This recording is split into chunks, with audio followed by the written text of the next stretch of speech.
Merci, Justine, d'être avec nous ce matin. Oui. Ouais! Fait que Ça roule. je me suis fait une petite intro, là, parce qu'il faut présenter nos invités. Oui. Donc, Justine Terrien, copropriétaire du domaine Joyil, avec Julien Niquet, qui est aussi ton conjoint.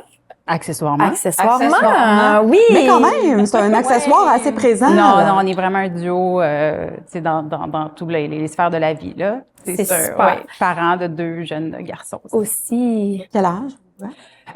6 ans. Je dis 2 jeunes garçons, finalement, ça vieillit tellement vite. 6 ans et bientôt 11 pour mon plus Quand grand. même, quand même. Ils sont nés sur le domaine? Peut-être pas littéralement, là, mais Je n'ai pas accouché dans les vignes.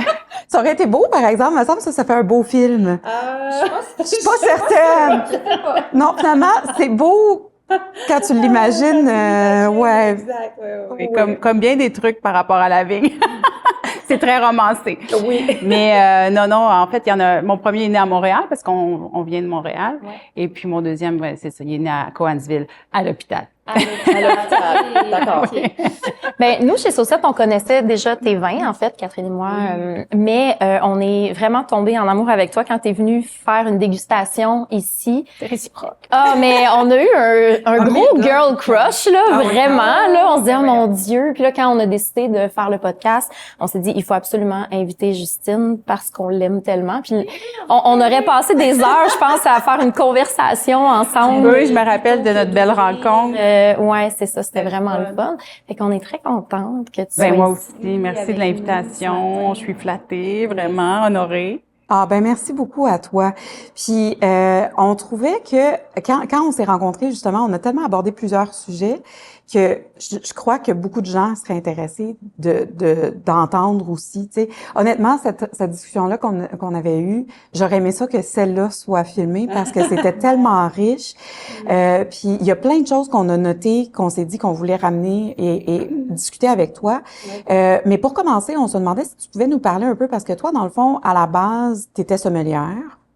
Ben, j'ai étudié en sommellerie, mais j'ai pas travaillé en tant que sommelière. Tu sais, je veux pas m'approprier ça. Non, j'ai étudié en sommellerie, mais après ça, j'ai travaillé en restauration, mais jamais en tant que sommelière. Puis après ça, j'ai travaillé en agence.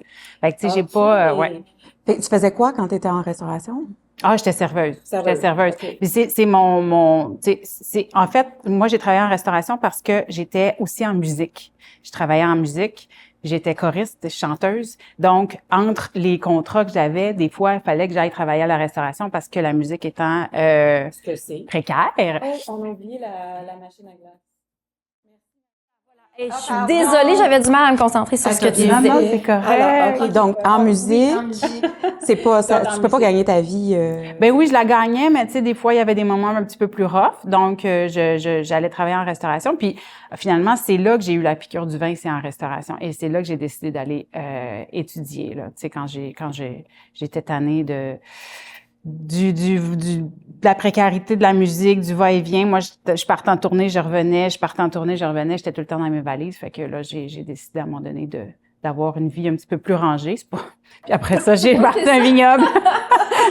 C'est allé pour la petite tranquillité, là. C'est ça, c'est la fille qui veut être moins dans la précarité. Yes. Yeah! Oh mon Dieu! Tu t'es quasiment mis encore plus dans le trou, écoute, mais... hein, chasser le naturel, il revient au galop. On n'a pas, c'est ça, qu'est-ce que tu veux? C'est ça. Et pourquoi, comment ça s'est passé dans le fond? T'as travaillé en restauration, t'as étudié en sommellerie, Oui. t'es allé travailler en agence d'importation. d'importation. T'étais avec qui? Ah, j'ai fait plusieurs agences. Oui, j'ai fait plusieurs agences. J'ai travaillé pour Eunopol au tout début d'Eunopol, puis j'ai fini avec Balthazar, puis entre deux, j'ai fait 2-3 autres agences aussi. J'ai beaucoup appris, j'ai beaucoup voyagé avec les agences, donc j'ai plein de gratitude envers mes anciens employeurs. Et puis, ça a vraiment juste nourri cette passion-là, ce feu-là, puis que j'avais pour le vin. Tu sais, c'est vraiment quand même un beau métier. Puis j'ai tellement rencontré de vignerons puis de belles personnes. Donc, ça a participé à ma curiosité, à mon élan. Puis qu'est-ce qui a fait que tu t'es dit, OK, go, on part, tu sais? C'est pas moi qui s'est dit go, là. C'est Julien qui m'a dit go. C'est de la faute à Julien, tout ça. Non, mais en fait...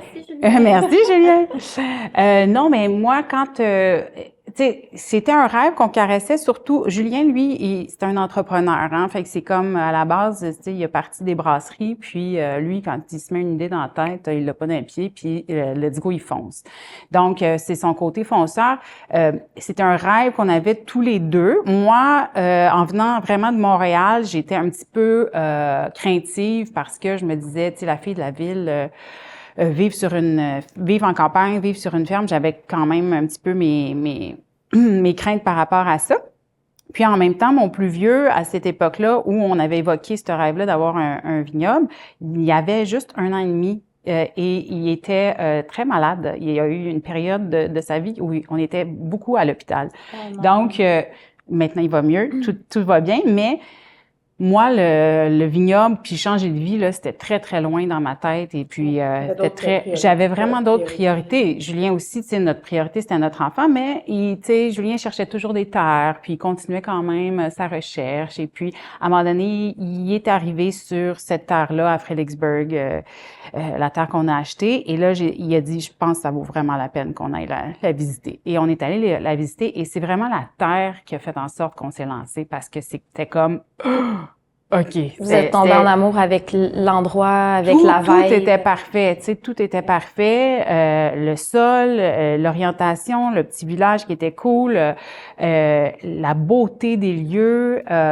C'était un verger, donc la culture fruitière, on savait que ça allait bien fonctionner là. Donc, tout était vraiment parfait. Donc, c'est vraiment la terre qui nous a... Qui vous a appelé. Qui nous a, appelé ou happé, je sais pas, mais... Puis ça a pris combien de temps à partir du moment où vous avez visité, vous avez vu cette terre-là, que vous êtes tombé en amour, puis vous avez décidé, vous l'avez acheté? Ben, tu sais, ça, c'était à l'été, je pense, l'automne 2016, et puis on a officialisé en février 2017. Il a fallu faire le montage financier. Ça a été rapide. Oui, on a été, ben, tu sais, des fois, là, on dit ça, là, les astres sont alignés, là, mais tu sais, c'était comme, tac, tac, tac, ça l'était, là, tu sais, ça a bien été pour ça. Faut croire, oui, ça a bien fonctionné. On a eu beaucoup d'aide aussi, tu sais, on l'a pas fait tout seul, là, on n'aurait pas pu le faire seul. Donc, c'est ça, on a été très chanceux. Vous habitiez à Montréal encore, puis vous faisiez la route pour... Oui, exact. On faisait la route, et puis on s'est vite aperçu que c'était pas durable comme mode de vie, et puis donc c'est ça, on a choisi de se rapprocher du vignoble pas mal, oui. OK. Puis donc quand vous êtes installé, il y avait pas de vigne, il y avait seulement un verger. Il y avait un petit peu de vigne qui avait été planté par l'ancien propriétaire et qu'on a décidé de garder. Et puis, c'était des vignes, ben, tu sais, c'était des vignes qui avaient été un petit peu mal plantées, mais tu sais, nous, on était comme, on peut pas arracher de la vigne, c'est déjà, tu sais, bon. Puis on est des néo-vignerons, on connaît pas l'agriculture, tu sais, nous, on vient avec notre grande naïveté et nos rêves et nos désirs, mais non, on était juste nono. On était pas bon. Je pense qu'on n'a pas vraiment le choix, j'imagine. Tu sais, quand tu fais un gros saut comme ça. Ben, c'est un saut dans le vide, puis tu sais, c'est ça. Mais tu sais, il y en a, ça dépend des approches. Tu sais, il y en a qui se seraient préparés des années avant de faire un move. Nous, on n'est pas comme ça. Vous avez, en tout cas, votre guts, il a porté fruit là, parce que. Ben, je pense qu'on s'est tiré, on a tiré notre épingle du jeu malgré tout. Mais tu sais, ça c'est venu avec son lot d'erreurs, puis d'essais-erreurs et tout, c'est sûr et certain. Mais on s'est bien débrouillé. Puis, ça vient de où, Joy Hill? En fait, Joy Hill, c'était que c'est vraiment la côte. C'est nous, notre vignoble, il est situé vraiment au-dessus, à 300 mètres d'altitude, tout en haut de la côte Joy Hill. La côte Joy Hill, ça a été nommé comme ça à Fredericksburg, selon la légende. Parce que au début du siècle, quand ils pavaient pas qu'ils pavaient les routes, mais qu'ils aplatissaient les routes pour les chevaux et tout, ils faisaient ça aussi, ils traînaient les chevaux l'hiver en haut de la Joy Hill, donc ils traînaient des cargaisons et ça aplatissait la neige et ça faisait une belle glissade pour les enfants. Oh. Et les enfants allaient glisser sur la Joy Hill, tu sais. Et puis quand on a connu, et je n'ai pas vérifié si c'est une vraie légende, j'ai pas voulu savoir si c'était vrai, j'ai trouvé ça trop cute. Puis pour nous, fait que tu sais, Joy Hill, c'est vraiment un lieu physique qui est connu dans la région. Et puis pour nous, c'était tellement significatif parce que pour Julien et moi, le vin, c'est ça, c'est la joie, c'est le partage, c'est tout le monde autour d'une table. Et puis on était comme, j'ai dit à Julien, il faut que le nom Joyelle soit dans notre nom d'entreprise. C'est trop éloquent puis ça nous ressemble trop, tu sais.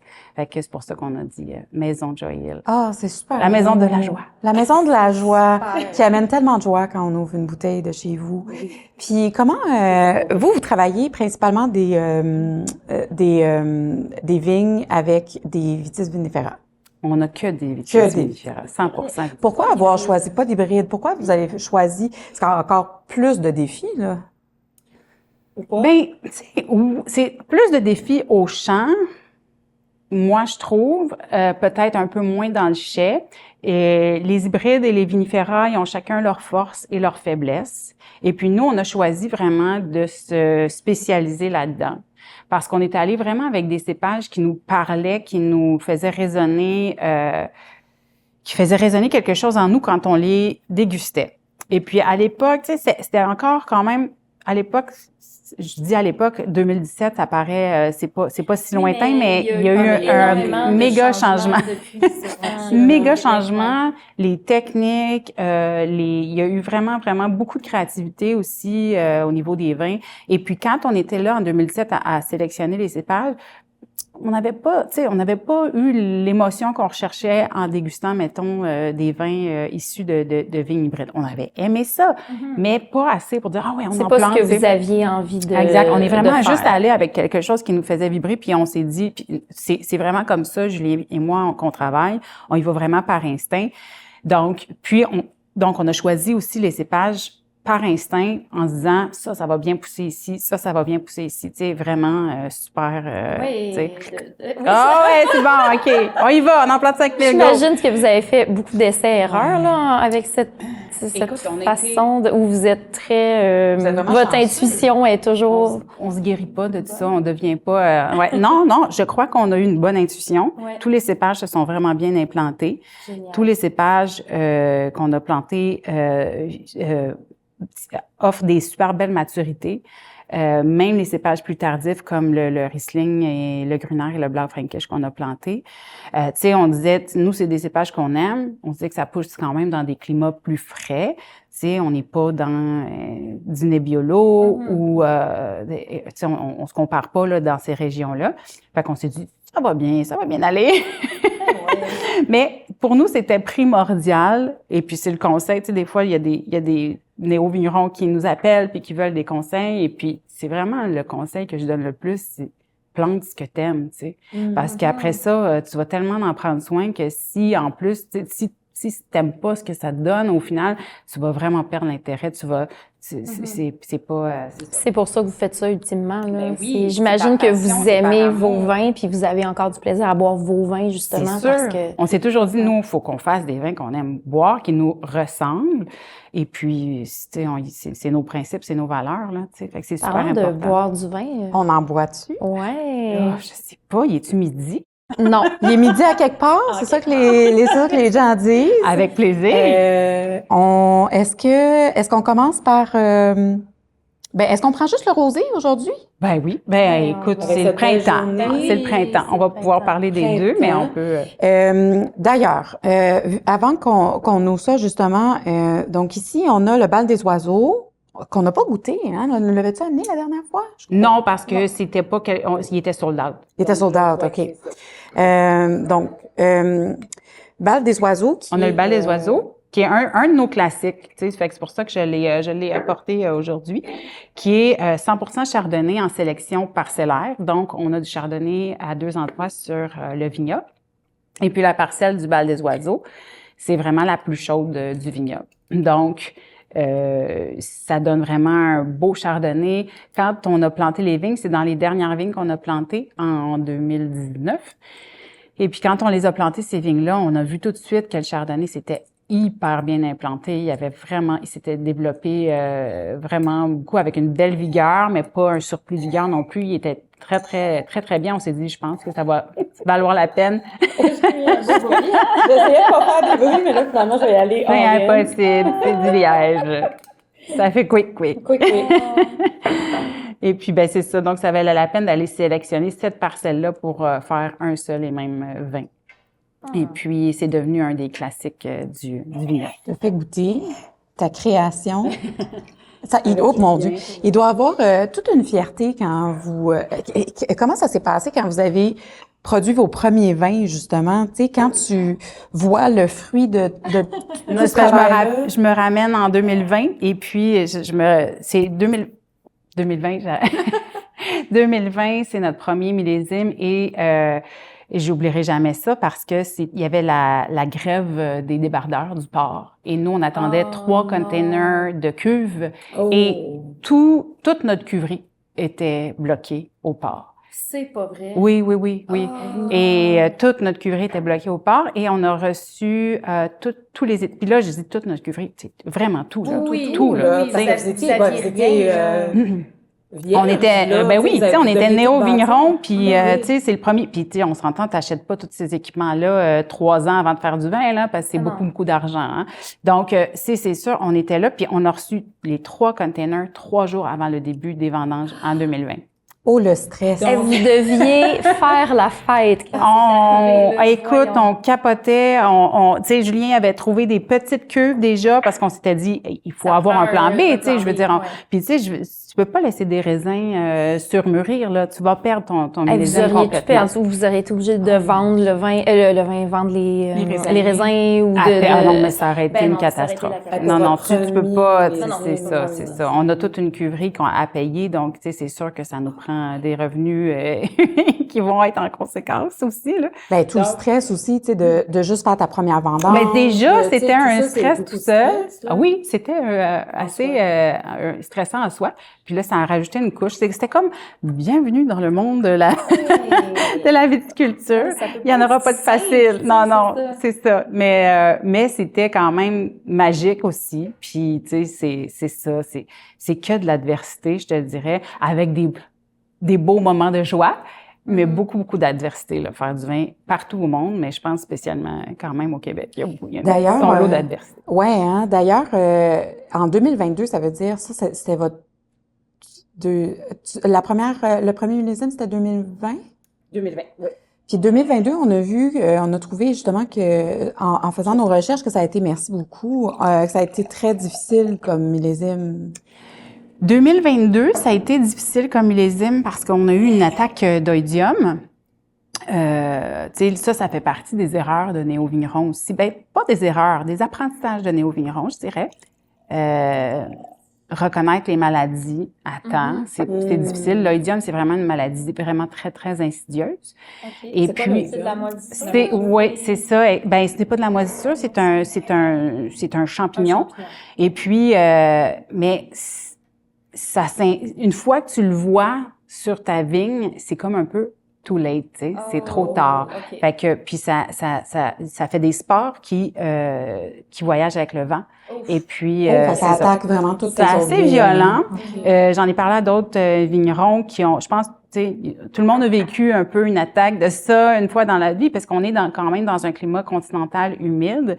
Et puis ça va se développer avec une humidité qui est ambiante, tu sais. Fait que c'est pour ça tu sais, c'est pour ça qu'on va, mettons, effeuiller, enlever un petit peu de feuilles pour que les grappes que l'air circule et aussi c'est un champignon qui est tué par les rayons UV, donc on a besoin du soleil aussi.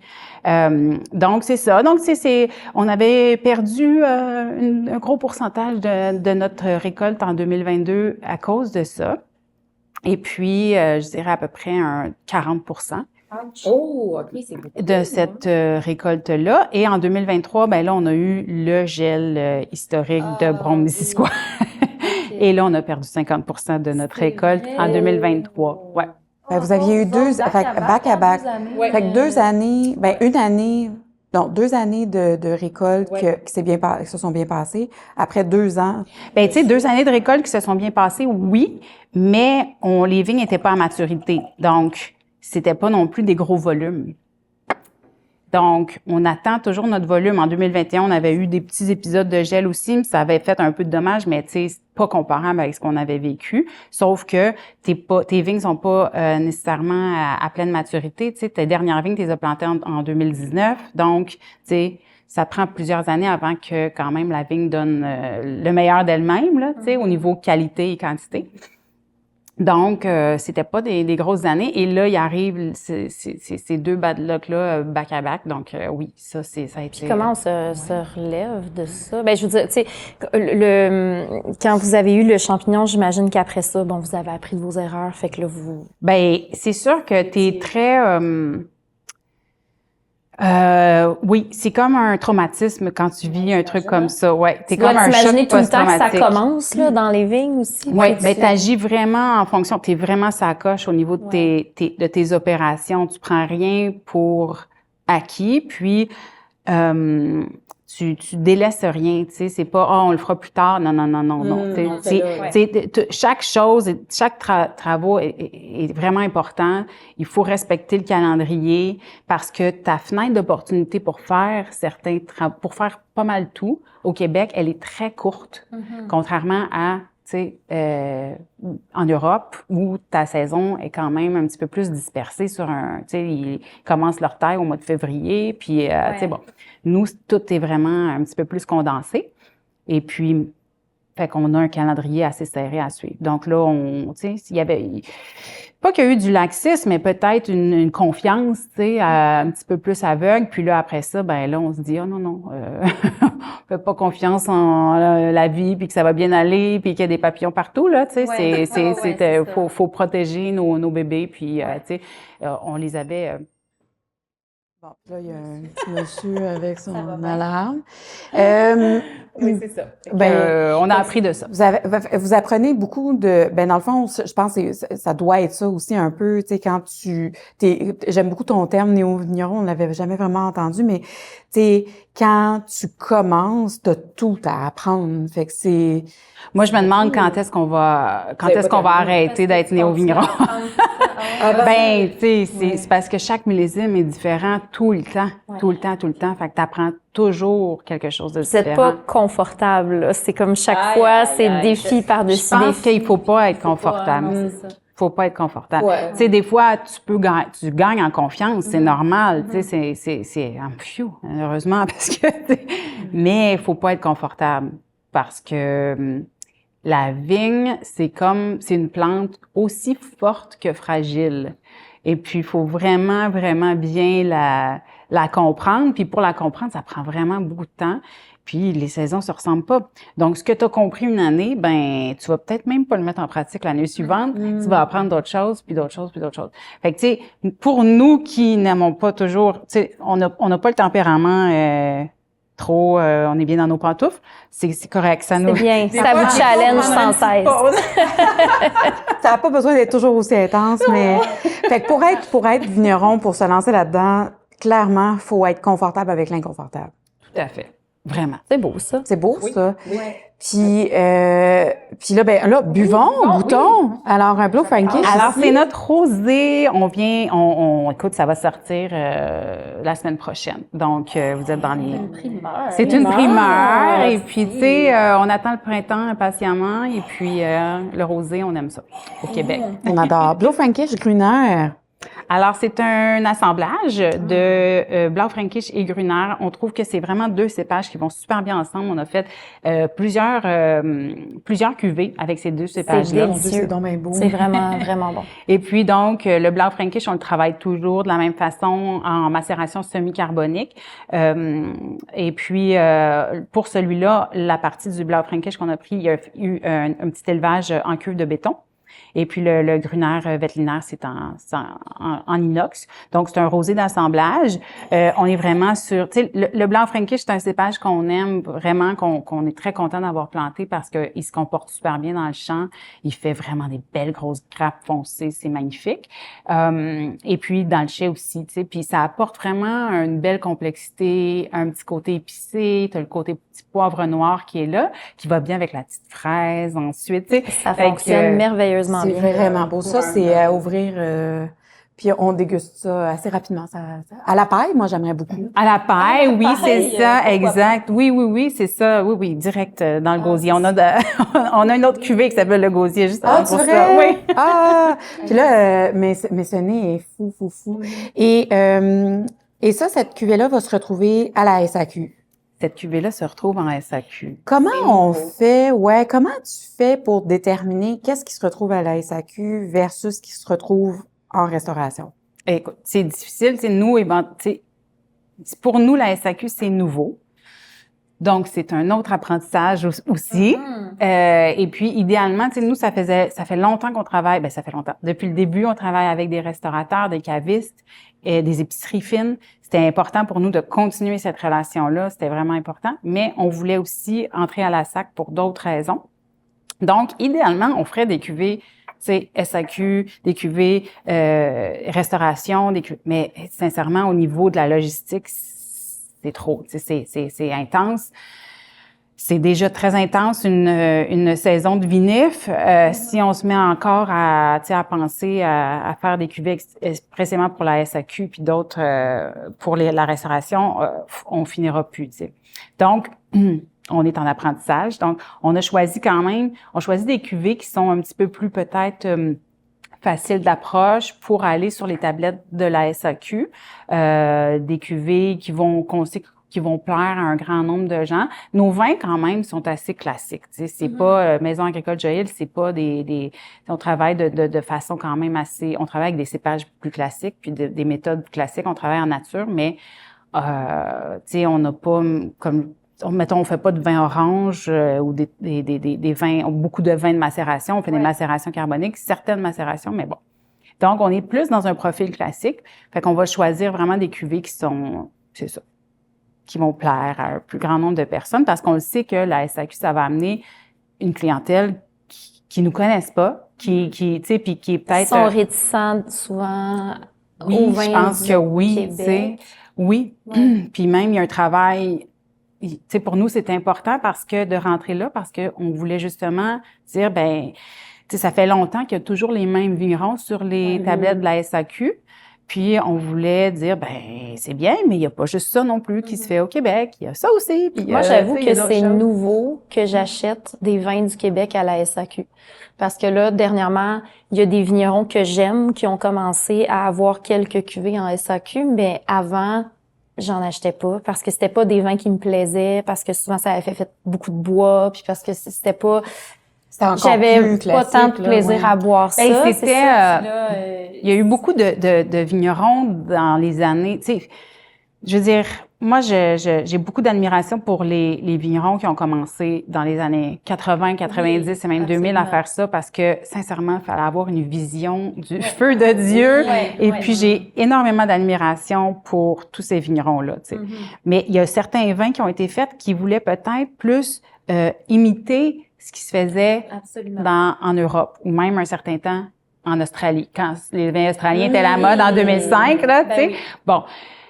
Fait que, tu sais, en voulant imiter quelque chose avec un terroir qui est pas le même, tu sais, tu maquilles un peu ton vin, tu sais. Notre philosophie, c'est pas vraiment ça, c'est de faire, regarde, au Québec, c'est ça, là. Moi, ça vient de mon terroir, c'est vraiment la plus pure expression, il y a pas de maquillage là-dedans, et puis, on est capable de faire ça, tu sais. Donc, respecter un peu, aller chercher notre identité en tant que vin québécois, pas pas en essayant d'imiter ce qu'on n'est pas, juste en faisant ce qu'on fait, puis tu sais, au Québec, on n'est pas encarcané avec des règles, des appellations, des ci, des ça. Bon, on a la raggie, on a d'autres choses. Oui, mais il y a moyen d'être très créatif dans vos vinifs, dans vos façons de faire. Mais dans tout, tu sais, on n'a pas les mains liées. Il n'y a pas de cahier de charge, là. Il n'y a pas de cahier de charge. On n'a pas les mains liées, puis on est des êtres créatifs. Donc, c'est génial, tu sais. Fait qu'on peut faire, mettre en valeur ce terroir-là d'une autre façon que d'imiter, tu sais. Fait que c'est peut-être pour ça que certains vins t'appelaient pas nécessairement. Puis nous, on voulait justement aller chercher, aller cogner à la porte de ce marché-là pour dire, coucou, il y a ça aussi qui se fait au Québec. Bonjour, nous sommes Maison Agricole Joyelle, et puis c'est ça, d'ouvrir une petite porte. C'est super. Puis j'imagine que quand vous faites comme cette cuvée-là, doit avoir peut-être une plus grande production, plus de bouteilles de produites pour entrer à la SAQ? On commence tranquillement, tu sais. C'est sûr que la SAQ a quand même été assez conciliante avec nous. Il y a vraiment un désir de la part de la SAQ d'augmenter les vins du Québec. qu'on salue. Oui. Et puis, ils ont été conciliants avec nous dans la mesure où nous, on pouvait pas fournir, mettons, une seule cuvée en grande quantité partout au Québec, let's go. Parce qu'il faut savoir, quand on rentre en SAQ en tant que produit québécois, il y a plusieurs catégories de produits à la SAQ. Il y a des spécialités par lot, donc ça, c'est des petits groupes, tu sais, de caisses, des petits lots de caisses comme dans l'espace cellier, ouais. puis que là, quand il y en a, puis quand il n'y en a plus, il n'y en a plus, puis ça revient peut-être l'année prochaine, tu sais. Et il y a les spécialités en approvisionnement continu. Quand il y a un produit québécois, tu tombes dans cette catégorie-là. En approvisionnement. Nécessairement? Oui. Ah, oui, oui. en approvisionnement. Il faut que tu sois capable d'approvisionner. Ben, c'est comme un avantage que tu as en tant que produit québécois. Maintenant, si tu vends pas, tu restes pas là non plus. C'est ça. C'est un avantage, mais qui vient avec ses inconvénients. Mais puis un avantage, oui, mais en même temps, tu sais, comme nous, quand on rentre à la SAQ, on s'en va directement dans l'espace cellier. Moi, honnêtement, je vais jamais faire les tablettes de produits réguliers. Fait que probablement que j'achèterais plus de vin du Québec encore à la SAQ s'il y avait des cuvées qui se retrouvaient dans l'espace cellier. Ben nous, c'était un des arguments parce que ça faisait quelques années qu'on était pour parler avec la SAQ, puis moi, j'avais déjà dit que j'aimais pas la façon dont ils mettaient les vins québécois, dont ils faisaient la promotion des vins québécois. C'est sûr, tu sais, c'est par catégorie géographique, puis c'est là, tu sais. Puis, mais pourquoi on les mettrait pas avec des autres vins en spécialité, tu sais? Mais ça reste que c'est une spécialité. Donc là, même si tu es en approvisionnement continu, t'es pas dans les produits réguliers. Non. Donc, tu peux être dans l'espace cellier. Et moi, je travaille, mon cheval de bataille, c'est vraiment, puis j'ai l'appui de plusieurs conseillers en vin, puis tellement de belles équipes de la SAQ qui veulent elles aussi mettre, tu sais, qui savent que c'est le monde du vin au Québec, c'est dynamique, puis qui veulent mettre ça de l'avant. Donc, le timing est bon pour ça. Et puis, tu sais, mettons, je pense à Christian Atwater, il a fait un petit étalage dans sa section cellier, puis on est entre un vin d'Afrique du Sud puis un vin français, puis tu sais, c'est pas gênant, tu sais. Fait que ça veut dire qu'il va le conseiller avec la même passion que n'importe quel autre vin dans sa section. Puis nous, c'est ça qu'on veut, tu sais. C'est une façon de démocratiser. Non, c'est pas juste une section là-bas dans le fin fond du magasin qui prend la poussière. Non, c'est des vins intéressants qui méritent leur place. Absolument. Donc, ben tout à fait. Puis comment je reviens à la question aussi. Tu sais, dans le fond, là, vous avez choisi d'aller en SAQ. Pourquoi vous voulez absolument garder aussi le volet restauration? Qu'est-ce qui distingue ou c'est quoi la force, mettons, d'un restaurant caviste, petite épicerie fine versus la SAQ pour vous? Je dirais qu'il n'y a pas de meilleur ambassadeur des vins du Québec que les restaurateurs et les petites épiceries et les cavistes. Yeah. On aime ça. Prenez des notes, la SAQ. Pourquoi? Il n'y a pas de meilleur ambassadeur. Pour moi, ça me touche à chaque fois que j'en parle parce que, tu sais, le chemin parcouru, si on regarde tous les vins du Québec, là, la notoriété de ces vins-là, c'est vraiment, vraiment grâce à vous, tu sais, aux restaurateurs, aux petites épiceries de quartier qui se sont dit, hey, eux autres, ils ont compris, ils mettent de l'avant le produit. Mais le produit et l'histoire derrière aussi, beaucoup, tu sais, c'est... Puis, vous avez compris quelque chose, et puis la personne qui vient vers vous veut exactement ça, tu sais. Elle veut une histoire, elle veut comprendre, elle veut savoir, et elle est curieuse. Mais c'est pas tous les gens qui sont curieux, c'est encore une fois les vins québécois, il y a quand même une certaine réticence, mais je vois tout le temps des restaurateurs qui se battent puis qui disent non, goûte à ça. C'est un verre. Tu sais, c'est pas si... C'est pas un gros engagement. C'est pas un gros engagement. Goûte à ça. Exact, tu sais. Et puis là, qui convertissent avec leur passion, peu à peu, des gens vers le vin québécois. Fait que, tu sais, c'est comme ça qu'on les a. Un verre à la fois, un client à la fois. Puis, sincèrement, pour nous, c'était hyper important de continuer à travailler avec vous autres pour ça. On peut pas... non, c'est non négociable. Ah ben j'aime ça entendre ça parce que nous on est tellement fiers d'avoir vos cuvées sur nos tablettes. D'ailleurs la bulle de Riesling s'est vendue je pense en 2 jours.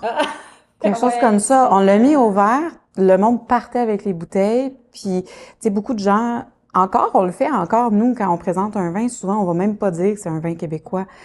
Ben, je pense que c'est la bonne façon de faire. Puis, tu sais, c'est comme si vin québécois, c'était une catégorie à part entière, tu sais, mais non, c'est du vin. Après ça, tu peux le dire, puis il y a beaucoup de restaurateurs qui disent ça, tu sais, je vais te faire déguster quelque chose, attends, c'est bon, c'est quoi? Ben, c'est québécois. Puis, sincèrement, si tu veux un changement de paradigme puis un changement d'appréhension vers le client, c'est des fois, quand tu vois qu'il y a une certaine réticence, je pense que c'est la meilleure façon de, tu sais, d'y tendre un petit piège, là. Ben, c'est un piège tout doux, gentil. C'est un petit piège bienveillant. Bienveillant, puis on voit que ça marche. On le voit que ça marche chez des gens qui sont super intéressés à essayer. Tu sais, encore hier, il y avait quelqu'un qui venait, puis elle a acheté un vin québécois pour un cadeau, pour un party.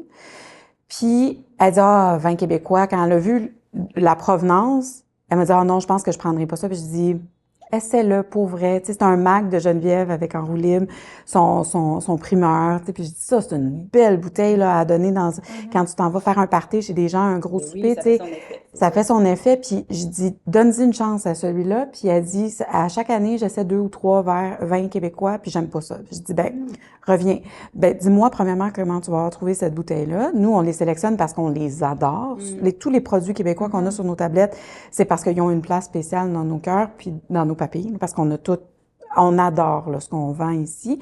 Puis on sait que c'est des bons vins qui vont facilement convertir des gens parce que on les célèbre, sont bons, on les choisit, on choisit vous aussi, les humains derrière. Puis on est tellement fiers de mettre ça sur nos tablettes. Tu sais, sur notre carte de vin, on a toujours au minimum un vin québécois là, sur notre listing de la journée. Ben c'est ça que je dis, tu sais.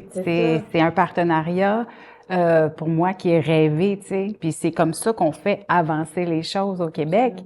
Si on pense à tout le chemin des 20 dernières années, autant au niveau de la gastronomie que le vin, que tu sais, c'est un tout là, tout ça là, tu sais, c'est tout interrelié, fait que c'est beau. Puis es-tu partie avec finalement? Elle est partie avec. En fait, elle avait un vin. Oui. En fait, elle avait 2 options. Elle avait un vin de Barcelone, puis le vin de en roue libre. Puis elle a choisi le vin de Geneviève. Bravo. Et j'étais très fière. Puis ça, en sachant qu'elle a de la misère, parce qu'elle n'en a pas encore trouvé, elle a des appréhensions, elle n'en a pas trouvé qu'elle aimait. Puis elle est partie avec un magnum, là, c'est ça? Oui, c'est ça. Mais ça va fonctionner. C'est sûr. Moi, j'ai confiance. On a confiance en elle. Fait que j'ai dit, reviens nous voir, puis dis-nous comment ça va. Ben oui, je suis sûre, je suis pas inquiète. Pas du tout. Il y avait Mathieu Beauchemin qu'on a rencontré aussi, qu'on a reçu à ta place récemment, qui nous disait, tu sais, une des bonnes façons de démocratiser aussi, puis de faire comprendre aux gens l'identité des vins québécois, puis d'apprivoiser en fait notre terroir, nos produits d'ici, c'est pour les vignerons d'être un petit peu plus ouverts. Et c'est pas facile en tant que vigneron, vous avez beaucoup de travail à faire dans le champ, d'être ouvert, en fait. Ouvert au public, excuse-moi. Ouvert au public. Tu sais, en fait, d'ouvrir ses portes, ou en tout cas, d'être un petit peu plus, d'avoir une proximité, puis d'être là, vous, pour faire goûter, puis rencontrer les consommateurs. Vous l'avez fait, vous le faites depuis l'été passé. Parle-nous un peu de cette belle expérience que vous offrez avec en accueillant les clients qui passent par chez vous l'été avec votre terrasse. Seigneur, c'est tellement... nous, on est vraiment contents de ce choix-là qu'on a fait. Pendant des années, tu sais, en tant que néo-vigneron, on dirait que les vignobles très trendy, qualitatifs, là, je mets qualitatif entre guillemets, parce que je veux pas non plus... je veux pas créer de clics ou quoi que ce soit, là, je veux être inclusive, mais tu sais, on dirait que les vignobles qui étaient vraiment plus... Tu sais, dont on parlait, c'était pas des vignobles qui étaient nécessairement ouverts au public. C'est drôle, on en a parlé ça d'ailleurs avec Mathieu. Puis les autres qui étaient ouverts au public étaient considérés comme touristiques. Oui. Fait que là, il y a 2 types de vignerons, tu sais, les hot puis les touristiques. Tu sais. Seigneur. Puis nous, on a bien de la misère avec les clics. On a bien de la difficulté avec les clics. Et puis, on s'est dit, pourquoi qu'il y aurait pas d'autres type de vigneron. Tu sais, pourquoi on peut pas juste, tu sais, offrir de la qualité au public, puis, tu sais, ouvrir les portes d'un lieu de... Mais oui, tellement. Ben, tu sais, je veux dire, nous, on fait ce qu'on veut. C'est comme ça qu'on voit la chose, de partager aussi. On ouvrait au public des fois, tu sais, quelques fois par été, mettons 2 fois par été. On faisait notre vente de vin sur notre site Internet, puis les gens venaient chercher leur caisse. Merci, ça se boit bien, hein? Oh mon Dieu, ça se boit très bien. Moi, j'aimerais dire que j'avais vraiment pas beaucoup de vin dans mon verre. Ben, moi, Ça, non c'est plus, ma c'est pour ça que faute. j'ai fini mon Je verre. suis tellement désolée, c'est moi qui ai cheat. Je pense juste que c'est tellement bon qu'honnêtement, tu peux pas juste prendre 2 gorgées de ça. C'est beaucoup trop beau. Mais non, un petit glouglou, là. Un petit glouglou estival. Mais bref, c'est ça, on recevait notre clientèle au vignoble qui venait chercher leur caisse, tu sais.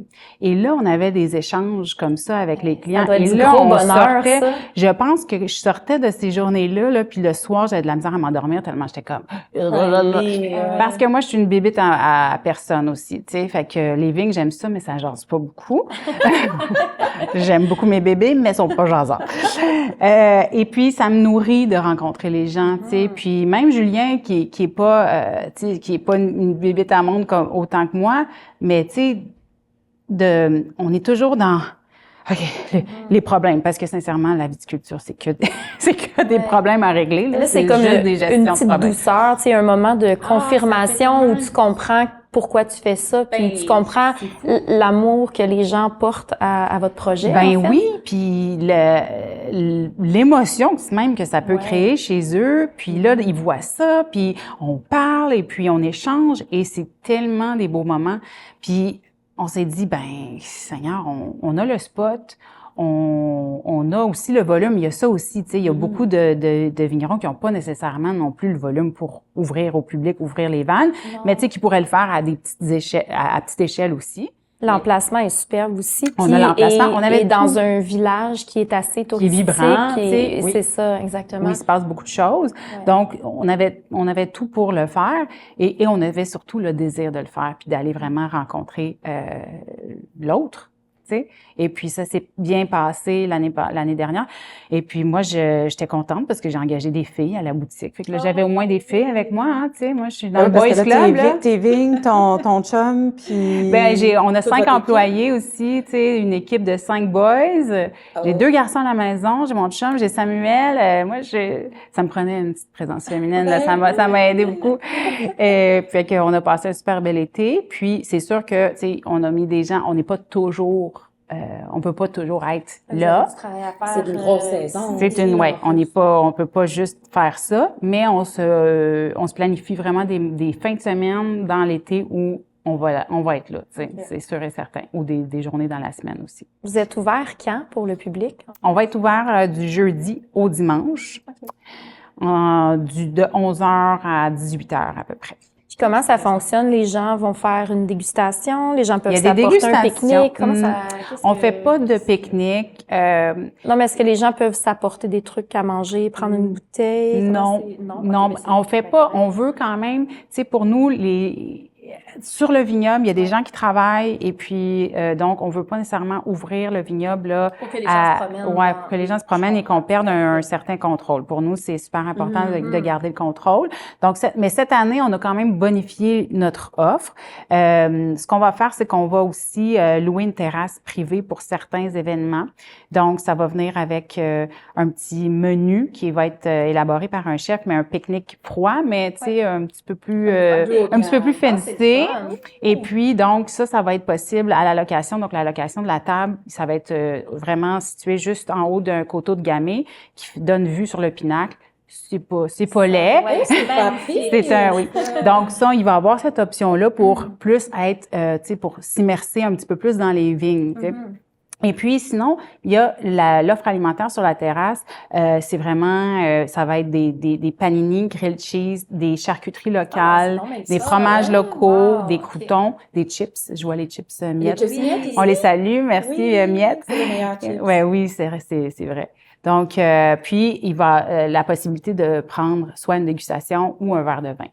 C'est Ou une génial. bouteille. J'ai Ouais, déjà hâte bouteille. d'y aller. Mon Dieu, tellement. Oui! C'est convivial, tu sais, on veut pas, c'est rien de, il y a pas de chichi, c'est convivial, mais tu sais, au moins, on peut mettre tu sais, promouvoir les produits locaux, les produits du Québec, et puis, tu sais, chips et vin, tu sais. Non, mais Vous c'est l'avez parfait. fait il y a pas longtemps. On le fait, On le fait samedi, en fait. Ah, c'est ça. On fait un Ouais. deuxième. Ouais. C'est notre deuxième édition. Mais non, avec, mais tu sais, qu'est-ce que tu veux de plus? ben, c'est le paradis dans une bouche, ça. Mais c'est super que vous faites cette ouverture-là au public, justement, pour que les gens puissent découvrir aussi puis en profiter pour venir. On a reçu une super belle réponse l'année passée. Les gens ont vraiment aimé ça. C'est un bel endroit. Fredericksburg, c'est un beau vignoble, un beau village.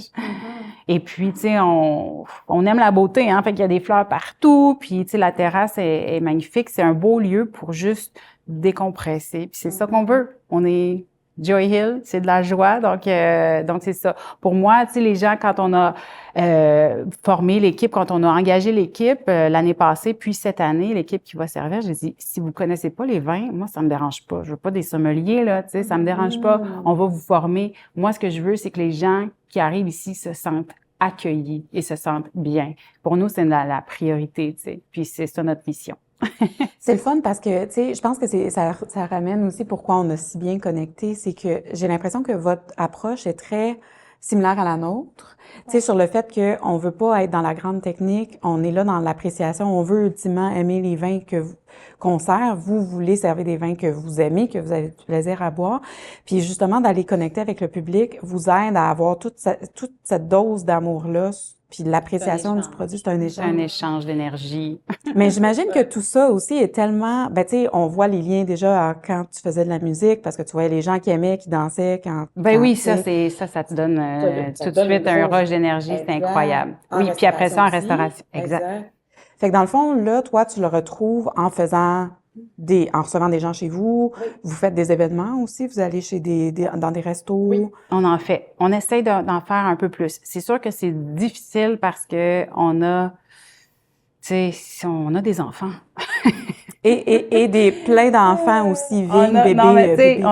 on a les vignes, mais on a les enfants, tu sais, le soir, les fins de semaine, tu sais, à un moment donné, on a choisi d'avoir des enfants pour les voir aussi. Fait que, tu sais, on se fait beaucoup demander de participer à certains trucs, puis tu sais, si on pouvait dire oui à tout, on le dirait, on dirait oui, mais des fois, faut faire des choix. Fait que, tu sais, on en fait de plus en plus, mais c'est ça. Et On se demandait justement. on se garde du temps de famille. Oui, ben on se demandait justement comment ça se passe, la conciliation travail-famille, parce que ton chum, c'est aussi ton partner dans la business, c'est aussi le papa de tes enfants sont là aussi, puis on sait que c'est hyper demandant ce que vous faites et tout. Comment ça se passe? Est-ce que vous arrivez à jongler avec Ben, tu sais, je pense que c'est comparable. Je pense que, je sais pas. Tu sais, je pense que tous les parents, on est comme dans le même bateau, dans le sens que c'est tough, tu sais, la conciliation, tu sais, puis on est surinformés de tout ce qu'il faut faire puis pas faire avec nos enfants, puis on veut tous être des bons parents. Maintenant, tu sais, c'est sûr qu'en partageant une business avec mon chum, ben là, il y a comme une omniprésence de la business. Nous, on a choisi de pas habiter au vignoble pour avoir une espèce de coupure. Mais tu sais, ça marche quand même. Tu sais, je pense que si on était là, ça serait vraiment vraiment impossible. Impossible. Tu sais, il y a un lieu physique, une proximité. Tu sais, veux pas. Fait que ça serait très difficile.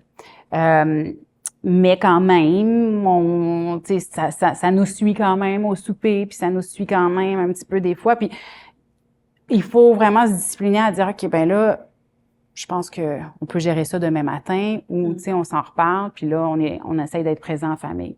Mais en même temps, tu sais, au début, je disais à Julien, on devrait pas parler de vignoble devant les enfants, on devrait, tu sais, se dire, OK, tu sais, à 6 heures, à 5h30, on décroche et tout. Puis, tu sais, Julien, à un moment donné, il m'a dit, ben, tu sais, Justine, ça fait partie de nous. C'est une passion aussi, c'est ça, c'est un... Voyons, je cherche mes C'est une mots. dédication aussi pour votre travail, mais en même temps, tu sais, Ben, est-ce que même c'est votre vie, notre puis vie. vous la partagez? Ça fait partie de nous. Et nos enfants voient des parents travaillants et passionnés et, tu sais, qui qui poursuivent un peu le rêve qu'ils ont eu, tu sais. Puis si on peut leur donner ce modèle-là, parfait. Puis tu sais, ils n'ont pas besoin de reprendre les rênes du vignoble, qu'ils trouvent leur propre rêve. Ça nous empêche pas d'être présents pour les enfants, puis que si nos enfants nous parlent, on va pas faire. Moi, je pense que tu sais, on en parlait juste avant l'enregistrement. Le téléphone est bien plus une menace que, mettons, le vignoble. Tu sais. En fait, c'est beau, c'est une belle. Tu sais, vous êtes vraiment un duo dans la vie, dans les affaires, qui suivez vos cœurs. Fait que, tu sais, de parler de ça à table, c'est pas négatif. C'est un bel exemple. C'est un bel exemple pour les enfants. Pour les enfants aussi. de voir que vous travaillez fort, que vous avez du plaisir aussi. Oui. Mais c'est sûr Mais on n'a pas toujours du plaisir. Le seul. On s'entend. C'est pas toujours la joie sur la Joy Hill. On va pas se mentir. Ce qui rend ça difficile, c'est dans les gros moments de stress. Ça, pour nous, c'est difficile de gérer ça avec les enfants parce que on se sent coupable, hein, comme tout parent. Mais tu sais, puis tu sais, mettons. On a l'appui de notre famille, fait que tu sais, c'est sûr que notre famille est loin, mais quand on a besoin de gardiens, tu sais, il faut faire des feux, tu sais, pendant la nuit, une nuit de gel, ben ils viennent garder pendant la nuit, puis nous on est au vignoble, puis tu sais, on rentre le matin tout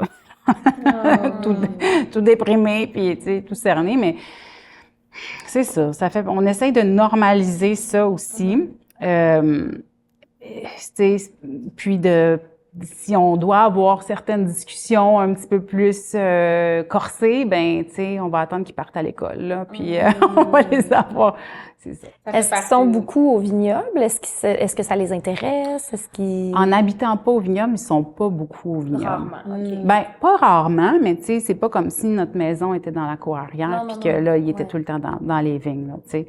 Okay. Fait que, dans le fond, on a un mode de vie plus hybride. Donc, ça les intéresse pas nécessairement encore. Puis, tu sais, oui, les tracteurs, ça les intéresse toujours. C'est tellement le fun. Ou, tu sais, les scies, tout ce qui peut être dangereux et mettre la vie en péril. Ils adorent ça.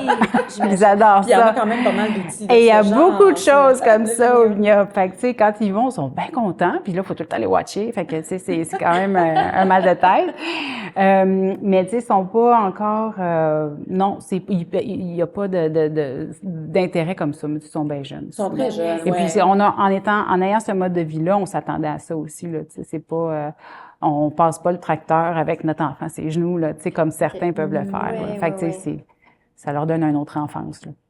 Qu'est-ce qui fait que vous continuez? Parce que, tu sais, on entend beaucoup, puis moi, je trouve ça admirable, la persévérance puis l'acharnement qu'on le sent, là. Quand tu nous parles, tu sais, c'est pas facile, il y a beaucoup de gens qui pensent que d'avoir un vignoble, c'est idyllique, puis c'est tellement beau, puis là, tu vis dans les vignes, puis là, tu le gambades. On se le fait dire beaucoup. Oui, j'aimerais ça, j'aime ça travailler dehors. Tu te promènes en belle robe blanche, là, dans les chapeau de paille.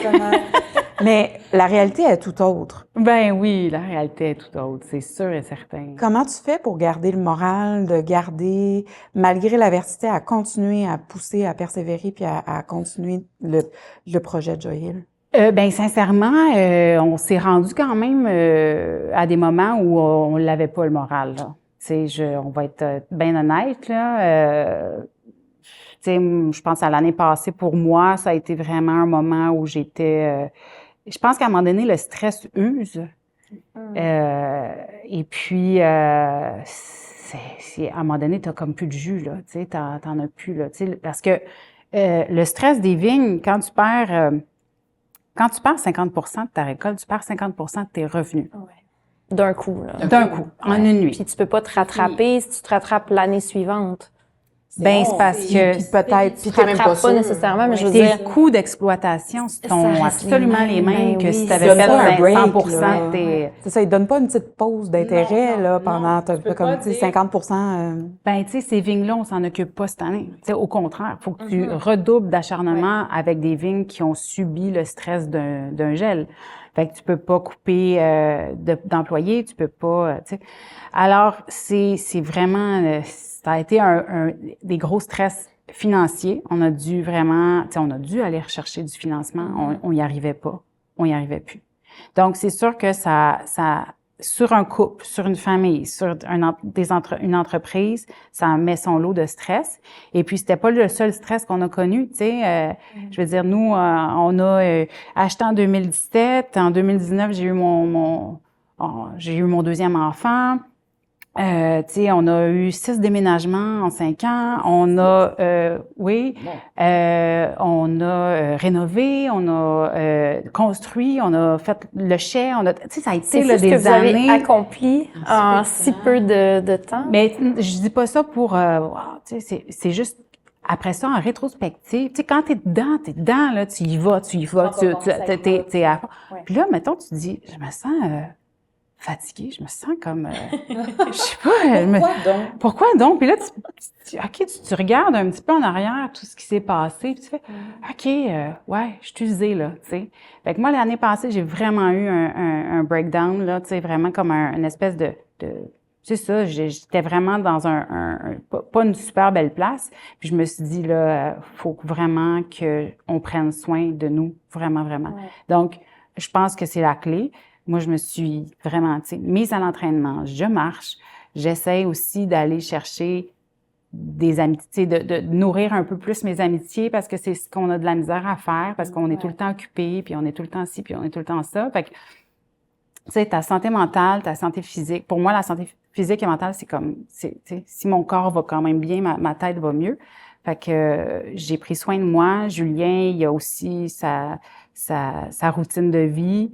Tu sais, on fait attention à l'alcool. Tu sais, tu peux pas, là. C'est comme si, faut que tu penses comme, je sais pas, je veux pas me comparer à un athlète, c'est pas ça, mais tu sais, c'est des gros enjeux, c'est des gros stress, fait que il faut que tu sois au top de ta forme, tu sais, fait que donc c'est ça. Il y a une hygiène de vie qui est absolument nécessaire, comme moi je pense. Puis là, t'es arrivée, t'es dans une bonne place. Moi, oui, je suis vraiment heureuse. On a fait des choix aussi, tu sais, ouvrir au public, tu sais, faire des petits moves comme ça qui nous font du bien. C'est sûr que, tu sais, je vous mentirais, là, tu sais, le stress financier, il est quand même encore présent, là. Je peux pas dire qu'on est sorti d'affaires à 100%. Mais, tu sais, on voit plus le verre à moitié plein qu'à moitié vide en ce moment. C'est beau, tu sais. Ah, c'est beau. Je suis contente de l'entendre. Puis c'est quoi l'avenir? Tu sais, je sais que vous êtes encore jeune, comme vous êtes encore des néo-vignerons.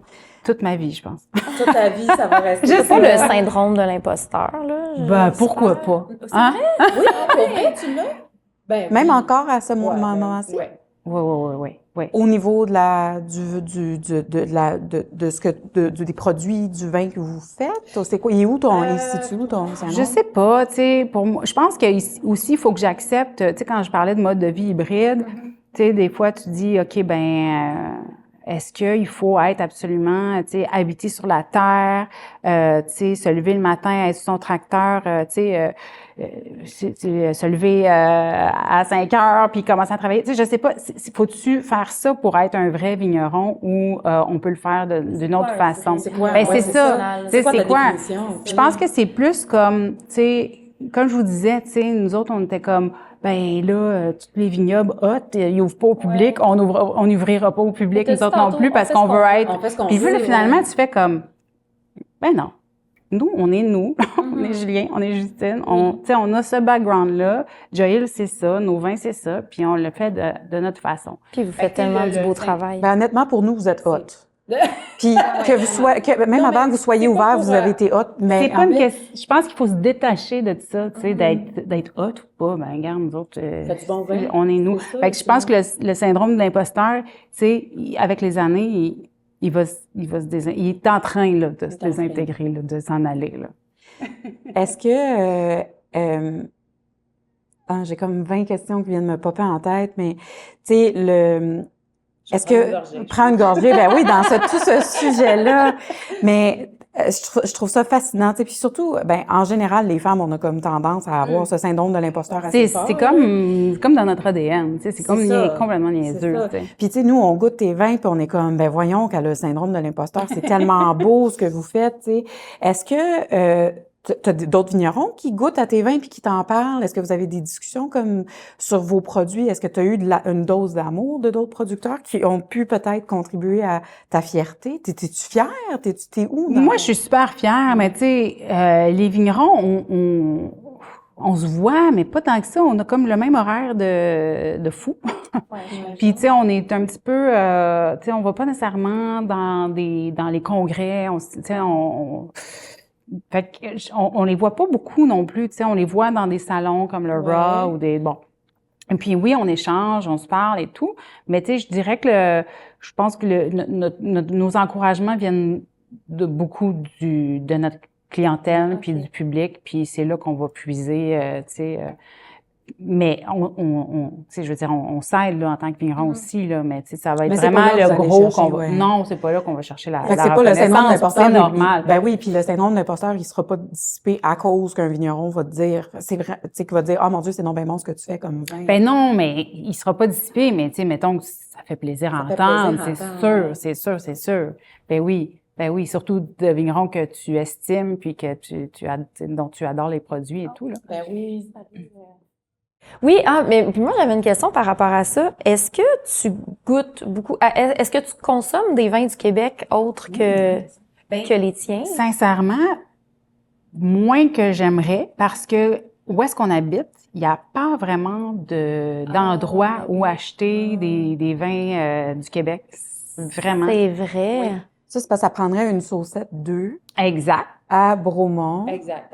Le plan d'origine de Marie-Ève. Ah oui! Ah ben là. Mais à ma retraite, fait que là, on a devancé. Là, c'était Pas mal tout a changé dans le plan d'origine. Ouais. Mais on en goûte, tu sais, on en achète, c'est quand nos collègues sortent des vins ou on va en acheter, mais tu sais, il n'y a pas, c'est ça, il n'y a pas un saucette. Donc, c'est assez limité dans notre coin, ce qui est quand même bête parce qu'il y a quand même une concentration de vignobles. Mais là, je sais qu'il y a un nouveau bar à vin qui s'en vient, style aussi caviste, peut-être dans le coin du lac Brome. Tu sais, ça bouge un peu, mais on dirait que pour un commerce, pour un lieu comme les Cantons de l'Est, c'est comme, ben, coudonc, tu sais, c'est ça. Je me souviens la première fois que j'avais goûté à une cuvée du Grand Saint-Charles. J'avais appelé au vignoble pour dire où est-ce que je peux acheter vos bouteilles parce que j'en veux. Puis c'est Martin, je pense, qui m'avait répondu, puis il m'avait dit écoute, ça me brise un peu le cœur de te dire ça, mais je te dirais à Montréal. Là, voyons donc, je me dis j'habite tout près du vignoble, tu sais, mais à l'époque, il recevait pas de gens non plus au vignoble et tout, ça fait quand même une couple d'années. Non, mais c'est vraiment un enjeu. Puis je trouvais ça ridicule. Oui. Je me disais, mais c'est pas possible. Oui. J'habite. Sincèrement, j'ai pas nécessairement le temps de, tu sais, puis oui, on a une grande concentration de vignobles dans les cantons de l'Est, mais tu sais, d'aller acheter des bouteilles, de faire la ronde de lait. Non, t'as pas le temps. Tu sais, c'est ça. Fait que si c'était regroupé dans un endroit, ça serait plus facile, là, tu sais, c'est sûr. Sauf qu'on se fait des échanges en vignerons aussi, tu sais, fait qu'on a accès à ça. Fait que peut-être appel aux gens qui sont un peu fous de lancer un projet du style caviste. Saucette 2. Saucette 2, faudrait que quelqu'un ouvre quelque chose comme ça. Manque de projet, là, justement? Oui, nous, on n'en a pas de projet dans le pipeline. Non. C'est vrai, on cherchait justement quelque chose. On cherchait quelque chose pour meubler nos temps libres. La nuit du dimanche au lundi, je pense que c'est ça. C'est la nuit qu'on dort un peu, tu sais. J'aimerais ça aussi, moi, t'entendre sur votre projet pastoral, parce que c'est des vins de négoce, de ce que j'ai compris. C'est la première fois que vous faites ça. Pourquoi ce beau projet? Ben, Pastoral, c'est notre maison de négoce. Donc, la négoce, c'est quoi? On va commencer par ça. Oui. La négoce, c'est l'achat de raisins puis des raisins qui sont vinifiés au domaine. Donc, ça, c'est notre projet de négoce. Ça se fait beaucoup en Europe. Et vos raisins, vous les achetez de d'autres producteurs? Du Québec, oui. Parfait. Avec un permis artisanal, tu ne peux pas acheter des raisins de l'Ontario. Pas qu'on voudrait en acheter de l'Ontario, mais bref, il faut que ce soit local. La mission de Pastoral, de toute façon, c'est pas d'aller chercher nécessairement des raisins d'ailleurs. C'est vraiment d'aller chercher des raisins un petit peu partout, surtout dans Brome-Missisquoi. Donc c'est ça, Pastoral. pourquoi pastoral, c'est pas non plus une célébration de la religion. C'est vraiment plus pour l'aspect agriculture. Donc, il y avait un courant d'art au 18e siècle qui s'appelait le courant d'art pastoral, puis qui mettait vraiment, qui glorifiait le métier d'agriculteur, 18 et 19e siècle aussi. Et puis, ça glorifiait le métier de berger, d'agriculteur. Il y avait vraiment beaucoup de peintres, des peintres pastorales. Il y avait des poètes aussi. Puis, les poètes avaient un petit côté revendicateur. Ils chialaient contre le roi aussi. Ils cachaient un petit peu des vers un petit peu revendicateurs dans leurs poèmes. Et dans la peinture, il y avait toujours un petit côté grivois aussi. Il y avait un petit côté, t'as le berger avec la bergère, mais la bergère est un petit peu dénudée. Tu sais, il y avait le petit côté révérencieux qu'on aimait dans ce courant-là. Puis en même temps, c'est plusieurs, tu sais, c'est de mettre en valeur plusieurs champs, plusieurs terroirs du Québec. Tu sais. Alors, c'est pour ça qu'on l'a appelé pastoral. Le petit côté agriculture et irrévérencieux, ça nous plaît beaucoup. Et puis, on voulait vraiment que cette gamme-là ait sa propre personnalité. Comme je vous ai dit, nous, on a premièrement que du Vitis vinifera. Quand tu achètes du raisin au Québec, ça va être des raisins issus de vignes hybrides. C'est rare que tu vas pouvoir acheter du vinifera. Certains producteurs, donc, en étant artisan, tu as le droit d'acheter un bon volume de raisin pour le mettre dans tes vins. Tu n'as même pas besoin de le déclarer, je veux dire, à la clientèle, là, que tu fais pas, que tu as acheté des raisins. Nous, on voulait on voulait pas le mettre dans le Joy Hill parce que en étant, c'est deux profils de vignes complètement différents. Ça va pas donner les mêmes goûts. Et puis, pour nous, Joy Hill, c'est un lieu géographique. C'est notre vignoble, c'est nos raisins. Oui, il y a un petit côté, un grand côté d'identité. Et puis, pour nous, c'était vraiment important de pas dénaturer ce projet-là avec d'autres raisins. Fait qu'on a créé Pastoral. Et puis, mais on met un petit peu de Joy Hill dans Pastoral parce que tous les vins sont produits de la même façon, donc en pressurage direct, autant rouge que blanc, rosé, you name it. Donc, on les travaille tous en pressurage direct. Et puis, en cours de fermentation, on met des morts de Joy Hill. Donc, on va mettre des morts de Blaufränkisch, de Gamay, de Chardonnay, de Gruner Veltliner, Riesling et tout ça dans chaque vin. Donc, on se permet un petit peu plus d'exploration dans Pastoral, tout en gardant vraiment notre côté très, quand même assez rigoureux, là, tu sais. Pour nous, c'est super important de faire des vins très droits, très clean. Donc, Pastoral a ça aussi, mais on se permet un petit peu plus d'exploration. Puis, c'est ça. On a bien du fun. Et puis, c'est grâce à Samuel aussi, tu sais, je veux juste on a eu Samuel Chevalier-Savaria qui était, avant, qui travaillait pour Eunopol, qui est venu nous rejoindre. Et puis, c'est lui qui a eu l'idée de faire ça. Et puis, c'est grâce à lui quand même qu'on est capable de le faire parce que c'est sûr que Julien et moi, on n'aurait pas le temps non plus de vinifier un autre. Ça serait... C'est Julien puis Samuel c'est toujours Julien puis Samuel là, qui vont vinifier, mais c'est une idée de Samuel qui a germé puis qu'on a travaillé avec lui puis qu'on fait à partir de chez nous, de notre vignoble. Et puis, fait que c'est ça. On est content de pouvoir faire ça avec lui. Puis Pastoral, c'est une gamme qui va se retrouver en SAQ seulement? Non, pas du tout. Encore, c'est la même chose. Donc, on a lancé certaines cuvées de Pastoral en SAQ. Ça n'empêche pas que les restaurateurs peuvent aussi en acheter. Et puis, les épiceries aussi, on essaye d'arranger le prix en conséquence. Et puis, au vignoble. Donc, on fait pas encore, comme je vous disais, tu sais, de faire des cuvées exclusives pour nous, c'est quand même un casse-tête. Déjà, juste de faire Pastoral en même temps qu'on fait Joy Hill, c'est un casse-tête de cuve, de transfert, de pressage, c'est vraiment quelque chose. Donc, de se mettre une couche de stress supplémentaire, de dire, ah oui, cette cuvée-là, ça serait un petit peu intense pour nous. Tu sais, je trouve ça super palpitant, puis là, je trouve ça tellement un beau projet, puis là, je vais vraiment comme super selfish de notre part. c'est difficile pour nous quand on met des produits sur nos tablettes, quand on voit, mettons, Joy Hill est là, mais on le voit aussi que Joy Hill est en SAQ. Pour nous, c'est un gros débat. La raison pour laquelle on va, tu sais, qu'on essaie de prendre, on priorise des vignerons ou des domaines qui ne sont pas en SAQ, ou au moins que les bouteilles se ressemblent pas pantoute. Parce que c'est plus facile pour nous de faire comprendre aux gens qu'on a comme des vins qui se distinguent de ceux en SAQ. Oui, je comprends. Fait que là, t'arrives avec cette nouvelle. Puis là, nous, je sais que Marie, elle pense à la même affaire. Elle est comme, ben là, on pourrait-tu avoir du pastoral parce que c'est tellement beau ce que vous faites. Mais là, après, les gens vont se dire, ben pourquoi le pastoral est à un prix X en restauration versus en SAQ. Là, tu dis que vous travaillez, tu sais, à réduire les prix peut-être pour les restaurateurs, mais tu sais, en même temps. Pas pour les restaurateurs. Pas pour les restaurateurs. épiceries. Pour les épiceries, mais en même temps, c'est vraiment un casse-tête pour nous. C'est vraiment un casse-tête. J'explique.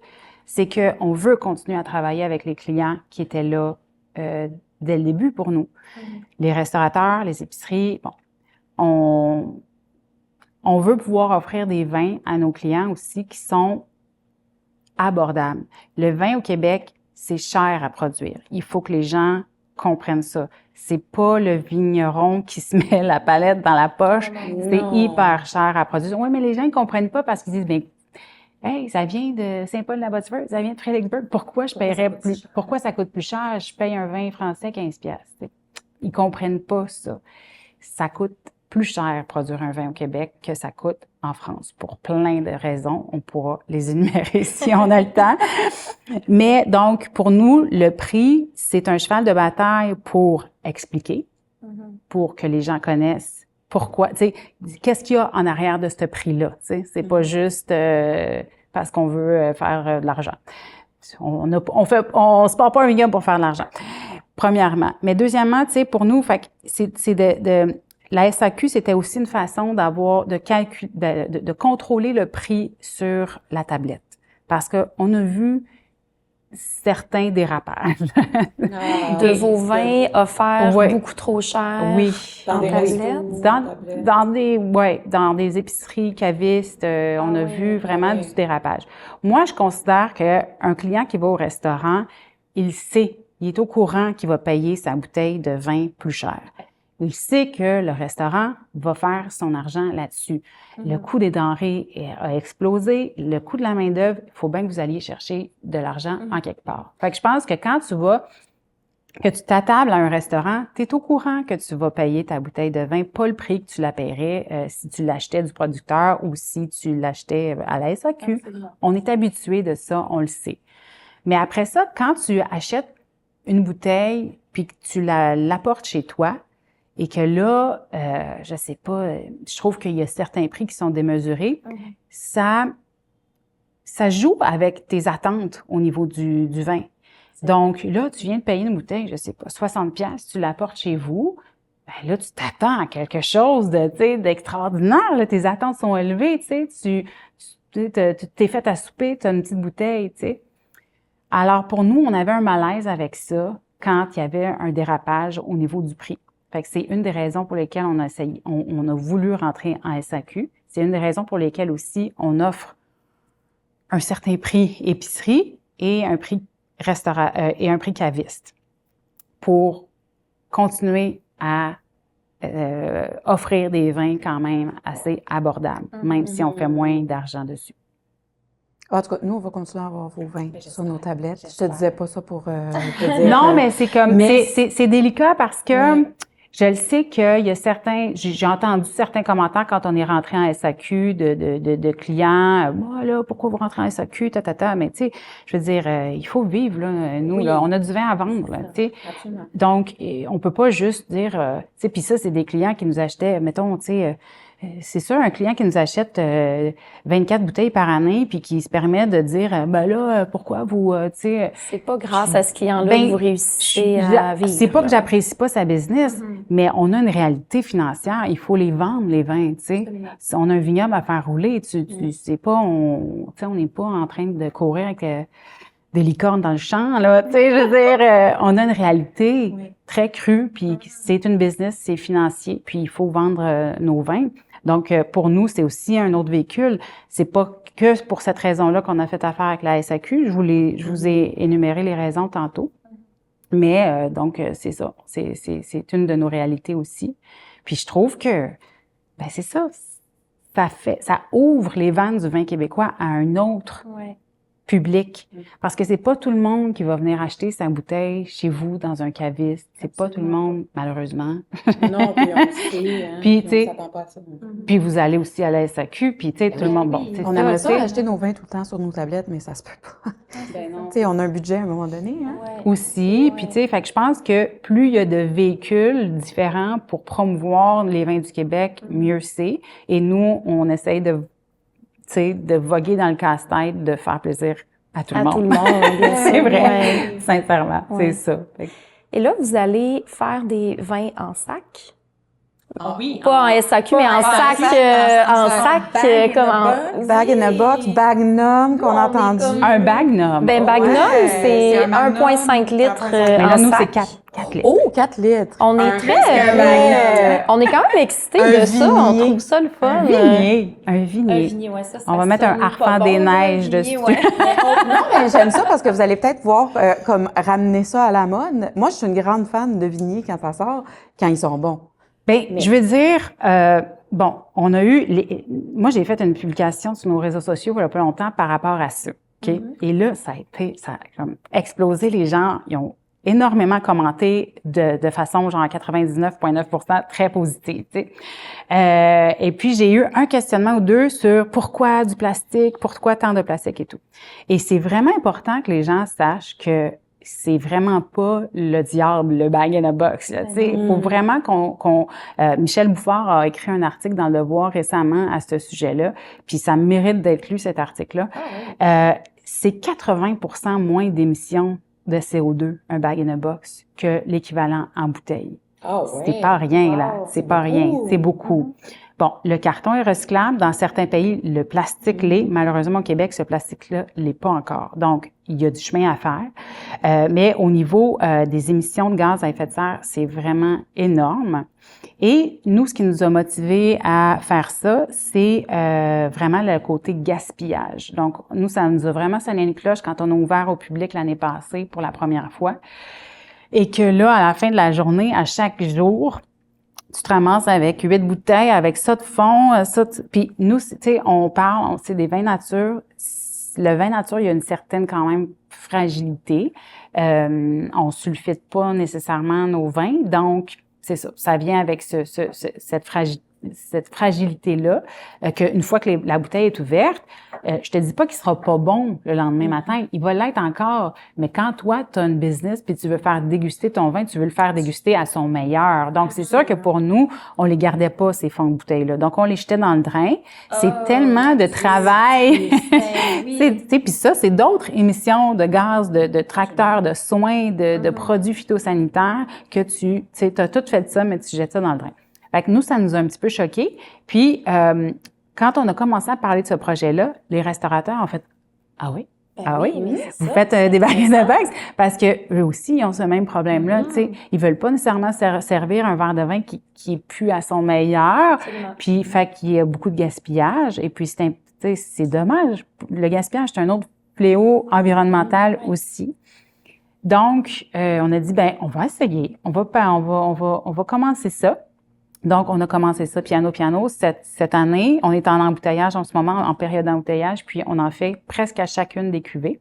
Et là, la réponse, elle a été tellement positive qu'on se dit, ben, écoutons, peut-être qu'on va en faire un peu plus, peut-être qu'on va faire... Tu sais, notre vignier, il est vraiment... Tu sais, c'est une boîte blanche, là, on va coller l'étiquette dessus. Là. Pour nous, c'était pas pour la vente au public. Non.